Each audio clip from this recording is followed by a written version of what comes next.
What happened to all the weapons and war equipment of the Second World War? The Second World War was the largest and deadliest conflict in all of human history. As such, a lot of weapons were produced and used by the armies, navies, and air forces of several nations. By the time the war finally ended in 1945, hundreds of millions of guns, artillery pieces, tanks, military aircraft, and naval vessels had been produced and were in active circulation. The question of what happened to these millions of weapons is an oft-asked one, and there's several different answers to it.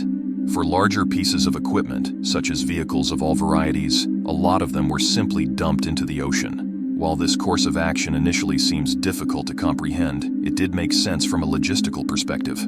Often these vehicles had been in storage for years on foreign soil, and the cost and effort it would have taken to get them back to, say, the US or Britain, in the case of Allied vehicles, would have been far higher than simply dumping them in the ocean. An example of this policy can be seen at a place called Million Dollar Point at Espirito Santo, an island of the Vanuatu archipelago in the Pacific.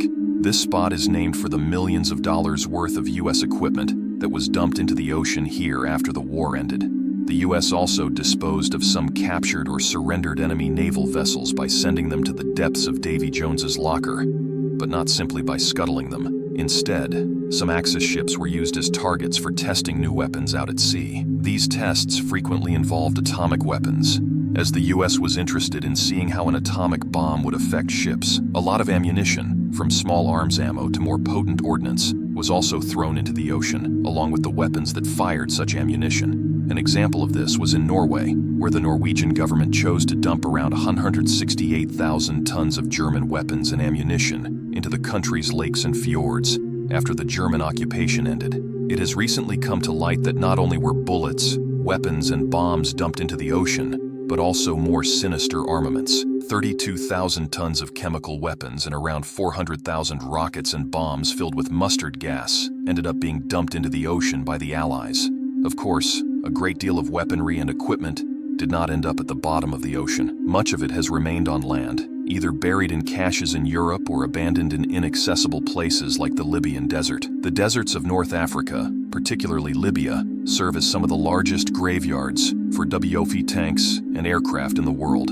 Thanks to the hot weather and the lack of moisture and humidity, the Libyan desert has proved to be an ideal place for preserving WOP vehicles. Another place where many military vehicles have been preserved, albeit in a different manner, is on the Eastern Front, where bogs and marshes provided ideal conditions for the preservation of those vehicles driven into them. Today, in Belarus, for example, tank hunters make good money by salvaging German WOT tanks from marshes and restoring them. While some of the many vehicles from both the Axis forces and the Allies either crashed in the desert or were destroyed there in battle, others were simply abandoned. Those that fall into the latter category are still well preserved today. They look as if all they need is a bit of grease and a fresh coat of paint to get them running again. Of course, dumping, burying, or abandoning weapons wasn't the only way of dealing with the sudden surplus of armaments. Raw materials for industrial manufacturing were in very short supply for most nations after the end of the war, and particularly for the Soviets.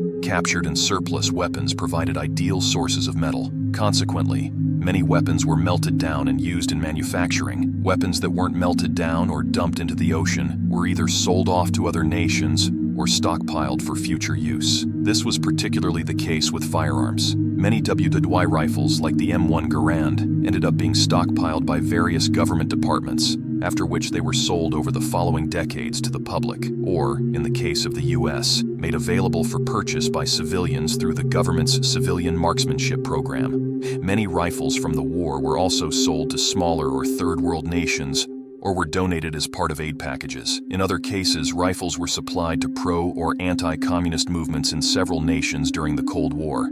Others were used in wars that happened in the decades shortly after WWI, such as the Korean War and the Vietnam War, by troops on both sides of the conflict. Some WWI weapons, like the German Sturmgewehr 44 assault rifle, are still in use today in conflicts such as the Syrian War. Finally, many of the more impressive captured or surrendered Axis vehicles, like advanced types of tanks, aircraft, or submarines, ended up in Allied museums or public exhibitions. However, captured prototypes with advanced technology were studied in secret by Allied scientists and engineers before being destroyed.